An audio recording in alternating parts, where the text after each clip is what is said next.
what do some of these terms that are coming to the surface for people now, such as justice, such as care, such as diversity, equity, and inclusion, what do these terms mean outside of the abstract? What do they mean to be applied in one's daily life and in industry? And to Tiffany's point, being able to realize that in the stories of individuals and share those things is extremely important education. Welcome to another episode of the Intersection Podcast. Today we're bringing you a special series, Impact plus the Intersection, brought to you by the Georgia Tech Scheller College of Business. I'm your host, Analisa Wade. I'm a second-year full-time MBA student here, and I'm excited to talk to you today about coffee, a little bit about the research and the insights. With two special guests, we have Tiffany Johnson, Associate Professor at the Scheller College of Business, and Michael Davis, founder of Tinycup. If you both could just briefly introduce yourself and maybe, since this is a new series, tell us what impact means to you. Starting with you, Michael. Oh, thank y'all so much for inviting me onto this podcast. It's always meaningful to be able to be in partnership with folks who think about justice, who think about care in the world. And so I'm happy to be here. As you mentioned, my name is Michael J.A. Davis. I'm the founder of Tinycup Coffee. I am new in the coffee industry space, but not new to the work of equity and justice. I spent the first 15 years of my career as a designer, specifically at the intersection of design, business, and DEI work, diversity, equity, and inclusion for our followers here. And most recently, before starting Tinycup Coffee, I was working for a financial tech company, Fortune 100, and my work there was really built around helping this company think through, or interrogate rather, its design practices, and then how those design practices show up in applications and software in the world, and then ultimately affect consumers. And so there I was building a framework that helped them to critique not only design practices, but also associate experiences inside the building. And then how do those things come together to affect the customer experience? But to do that in a radical way by asking radical questions like, what do we have that isn't working in the world, or what is perpetuating inconsistencies or discrepancies across race and gender and the like? And then what do we need to create that isn't here today, or dismantle at an organizational level, institutional level, and an individual level? And so that's the work that I've done for the most of my career. And making the pivot to coffee was really about saving myself from the rampant culture of corporate, but to bring these learnings, to bring these principles that we use within the DEI space into the coffee space as well. That was great. And is there a specific way you would like to define impact, maybe in like one sentence? I know all the work you're doing is very impactful, but is there a way you could tie that all together in one sentence? Yeah, I can't tie it in one sentence, but what I'll do is I'll say one thing, and I hope that we continue to revisit this throughout the conversation. And that is, much like ILSI, I think about what does it mean to bring justice to the world within any respective industry. And for me, that right now in the youth of Tinycup Coffee, it's how do we change customers' relationship to coffee from fuel to understanding it as a ritual of rest and restoration? That to me is impact in the coffee space at the stage that Tinycup is at right now. That's great. That sounds good to me. I'm definitely all fuel, so can't wait to learn a little bit from you. Okay, yeah. So I'm Tiffany Johnson. Really excited to be here. Thank you all for having me, and Michael. So I'm an associate professor of organizational behavior here at Scheller. I've been here since 2016, and my research looks at the intersections of work, equity, and wellness. And I recently started studying that in those topics and teaching about those topics in the coffee industry. For me, one of the things that actually attracted me to this school was ILSI being here when I was actually applying for jobs. And I still don't have I think my definition of impact has evolved a lot as well over the years, and it continues to. I actually ask all of my research participants, how do you define impact? And I get really interesting responses from them whenever I ask them that. Right now, I think similar to Michael, one of the core aspects of the definition of impact for me is change. And I like to add a positive change to it, because I know we can be impacted in positive and negative ways. And for me, impact now means being changed in a positive way. That sounds really good. I like the way you phrased it. I was sitting here trying to think, how would I define impact? And I'm glad I'm the one asking the questions, because that's a difficult, that's a tricky thing to answer. Yeah.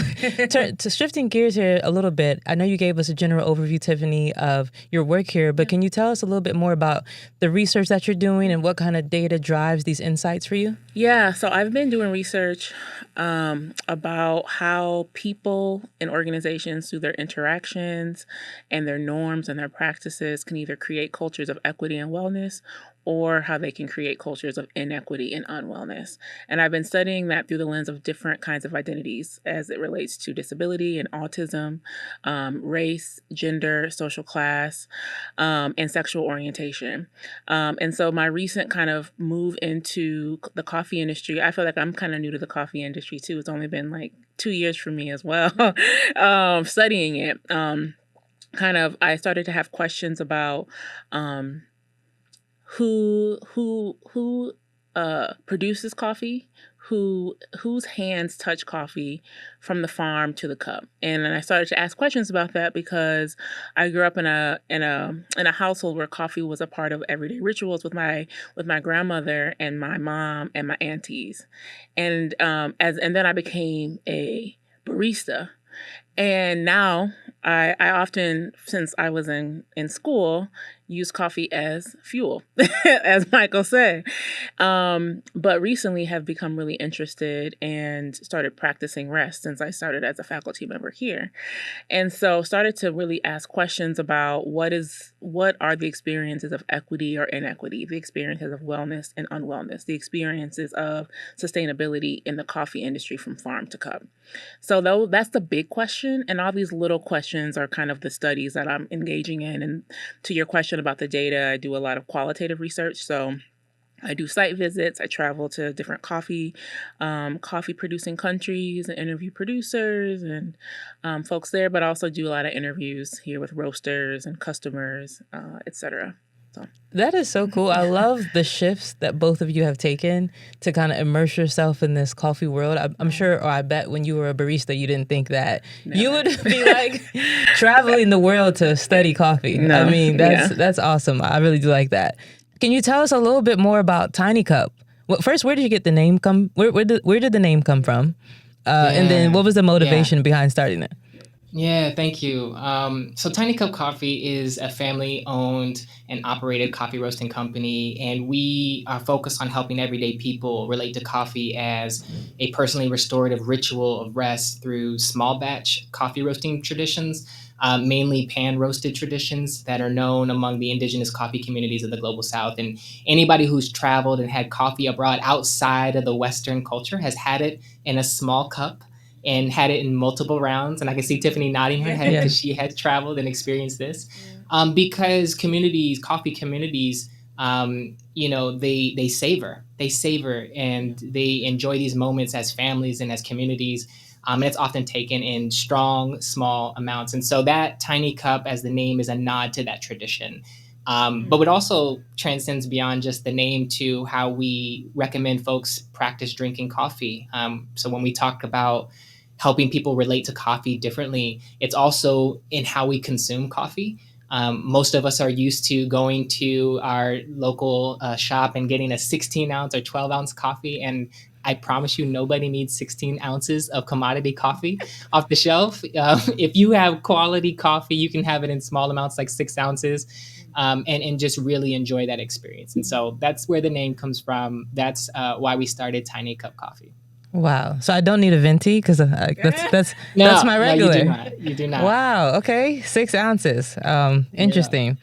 And then, so you gave us a little bit of background on like what made you start Tinycup and where the name came from. But what about like access? If I wanted to, let's say, place an order or just engage with Tinycup, how does that work?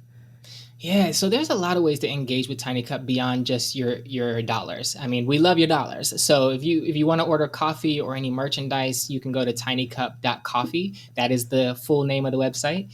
And you can find our latest roast there, as well as some of the merchandise that is really intended to help you cultivate a space, a restful space in your own home or in your office, such as our posters that you can see on the wall here and our clothing and things like that.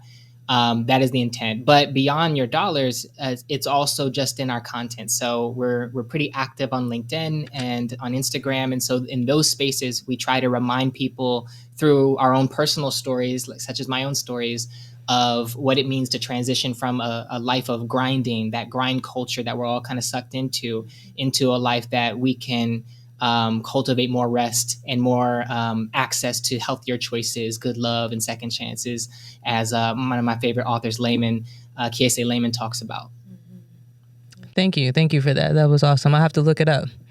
And Tiffany, I know you said you're kind of newer to the coffee space in general, but just based on your research and current findings, can you give us some key highlights and things that you found? Maybe there's an intersection in your work with Michael. Definitely. This is, I think, how Michael and I started to connect was I think the algorithm was doing what it like needed to do on Instagram back in, what was it, spring 2023?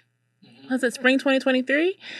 And because I had in the class, well, part of my research was looking through archival documents, like history books on the history of coffee. And a theme that came up in that for me that I talk about and teach in my class is recovering from grind culture and thinking about coffee as a material good that's used to actually grind. And in the class, we go through how coffee has been a material, how it started, but then how it transitioned into something that was used to help people to engage in grind culture, to really, really like work, even though it originated in the very opposite way. And so in the class, we talk about what are some of the other material goods that help us to engage in grind culture, and what are some material goods that can help us to engage in recovering from grind culture. And so that's one of the key takeaways, I think, from the research that I've been doing thus far, is that there are things that we use on a daily basis that help us to overwork and to burn out. And those same things, if we approach them differently and have a different relationship with them, can actually be used, like Michael's talking about, to rest and to change our relationship to work as well. And so that not only our relationship to coffee can be more sustainable, but so can our relationship to work, right? If we start to change how we relate to both. That's one of the takeaways in the class. The second, and from my research that I talk about in the class, second is I've been doing research on how people shift perceptions of value of members of kind of traditionally devalued groups based on race. So some of the research that I've done on Black coffee farmers in Brazil. Right, that's been my main kind of country of focus, is Brazil and the United States, because Brazil is the top producing country of coffee in terms of how much leaves and like exports out of the country, and the U.S. is the top consuming country. So there's a lot of coffee going between Brazil and the United States, and they both have a deep history in plantation slavery. Coffee brought a lot of plantation slavery to Brazil, just like cotton brought it to the United States. And so even though that was the case in Brazil, so many Black coffee farmers have lack of access to land and resources, more than most coffee farmers do. Coffee farmers in general often have less status and less access to resources, but Black Brazilian coffee farmers have an even steeper kind of hill to climb, if you will. And so some of the things that I found thus far in the research that I've been doing with Dr. Mackenzie Preston at NYU is that how the value of those Black farmers in Brazil, how the value of their work and of their lives has been shifted, is through storytelling. Yeah. So, and I think coffee, as you know, and I know Michael does a really cool job at storytelling online. Coffee is an industry that has drawn on storytelling since the inception of it as a capitalist product, I should say. But now what we're finding in our research is that there are ways in which we think that we're doing impactful storytelling, but it might have some unconscious and unintentional negative consequences for the people that we're trying to tell stories about. And there's some ways in which we can, shift those storytelling strategies to actually be more equitable and impactful. I came here because I really thought we were going to have a casual conversation to talk about coffee, and this is a lot deeper than that. Heavy for a Monday, but it's okay. No. I appreciate it. Okay. So I guess first you talked about your course. Mm-hmm. For my own personal interest, what course is this? How long have you been teaching this? How do I sign up? Because this is good stuff. Okay, thank you for asking that. So the course is called Work Equity and Wellness. The course number just changed because it just got accepted as an actual course last year. Yay! Michael's a guest teacher in the course. So now we're getting the real info. Yeah, Okay. And the students really loved Michael's appearance and the like lessons from the class. The engagement was really high, and there was a lot of learning that happened in that class. And they talked about Michael's class a lot in their final projects.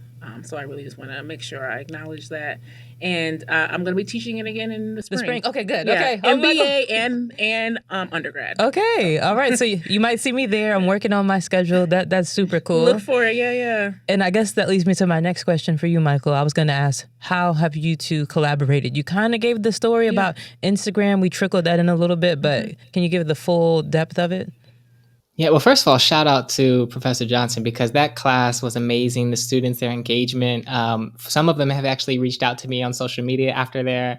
So it was really fun. And to be honest, I think from their perspective, they thought maybe a gift was being given to them, but really the gift was for me, because in this first year of making this transition, being able to talk about these ideas out loud and to have the room and the space to think out loud and say unfinished thoughts is super valuable in just kind of making sure that these stories we're telling and the things that we're standing Tinycup upon are not just rhetoric, but they're really thought through and they're really grounded in something real. So that was amazing, and I look forward to another opportunity to do it again, including signing up, because I said I needed this class when I was in school. Maybe I wouldn't have been in the field I was in for 15 years had I had it. But I think there's a lot of collaboration for me and Tiffany in the future beyond the classroom, beyond business. We have thrown around all types of ideas from travels that she has made and maybe plans to do more of, research that I still want to do. So I think we're going to be supporting one another in our ideas, just because she's great people to be around, and that's really the important thing, is that you have good people around you. So I'm looking forward to more work with Tiffany. Same. Yeah. Likewise. It sounds like you've done amazing work so far and clearly are driving an impact. I would like to understand more. You said you came here because of ILSI. In part, yes. Yeah, in part, yes. A large part. Okay. Large part, yes. How is the work that you and Michael are doing together, and both of you can answer this too, sure, driving the mission of ILSI? If you want to speak to that a little bit. I know it's the Institute, it's leadership and social impact. So how would you say that this is also feeding into that? Yeah, I think especially when it comes to the class and the research that I'm doing, they both speak to how people can be leaders of change, positive change around equity and justice. And what are some of the characteristics, what are some of the behaviors that people might want to kind of adopt and then model for others to also be followers of them in order to drive and not for me in my class, it's not only about driving social change, it's about being the change so that people look at you and notice that there's something that you're doing differently. Not only just talking about it, like Michael said, it's not just rhetoric, but you actually are doing something different in such a way that you start to influence people to also want to make the same kind of change. And I think that aligns a lot with the values and mission of ILSI. Thank you. Michael, I'm not sure if you want to add on or not. Yeah. Well, I think that where a lot of people, and it's not just young people or any particular demographic of folks, but where a lot of people struggle is what do some of these terms that are coming to the surface for people now, such as justice, such as care, such as diversity, equity, and inclusion, what do these terms mean outside of the abstract? What do they mean to be applied in one's daily life and in industry? And to Tiffany's point, being able to realize that in the stories of individuals and share those things is extremely important education. And so, coming back to the seminar that I taught, I think maybe what some of the students might have taken is a real person who is full of contradictions and errors, but someone who's trying to constantly interrogate those things and ask questions of themselves in order to live a life that embodies these ideas of rest and justice. And so, there is the abstract of terms like access to good love, but what does that look like? for me today, that looks like treating myself well. It looks like self-care and mindfulness on a daily basis with the small things, such as making a cup of coffee.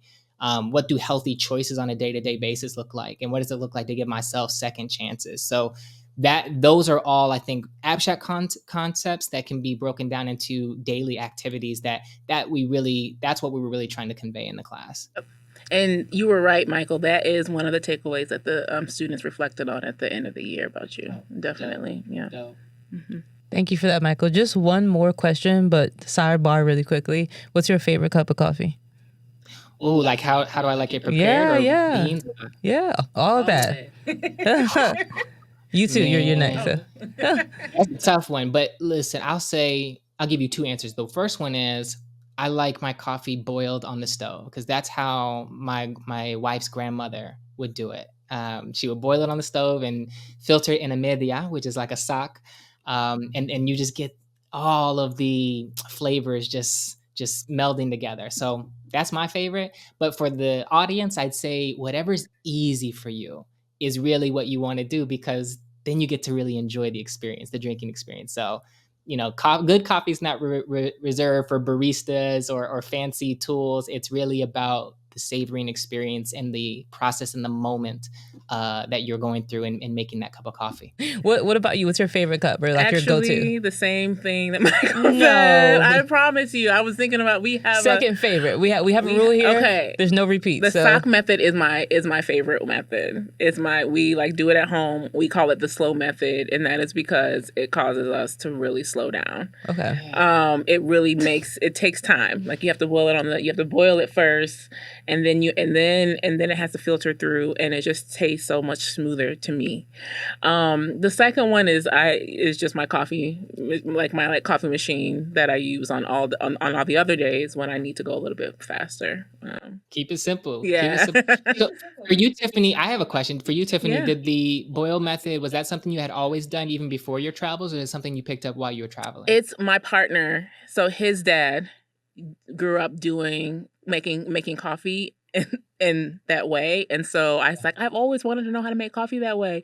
So his parents got that for me for Christmas. So we started making it once his parents got me the sock.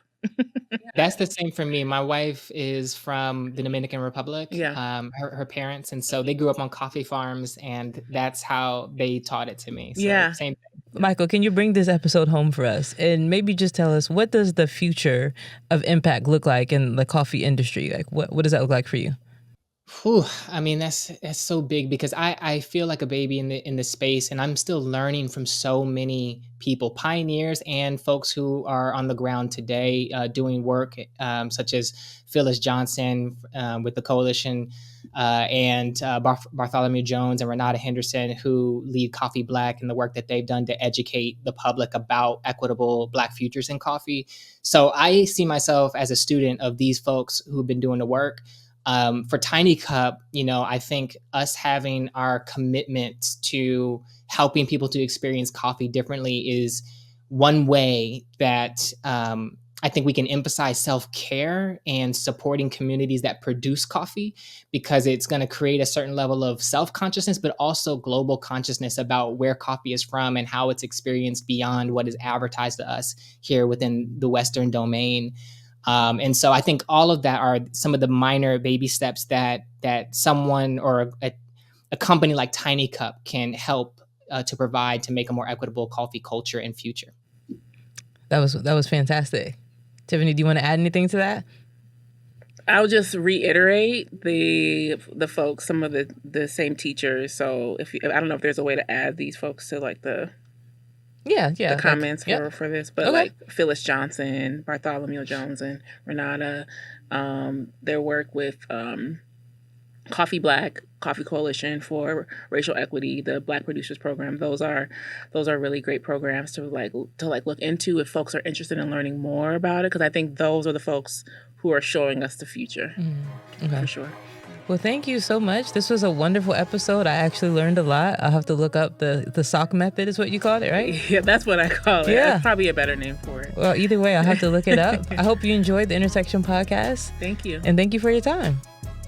Thank you. Thank you. Thank you for tuning in to another episode of the Intersection Podcast with this special series, Impact plus Intersection. We invite you to rate and subscribe to us on Apple, Spotify, YouTube, and SoundCloud. Thanks again.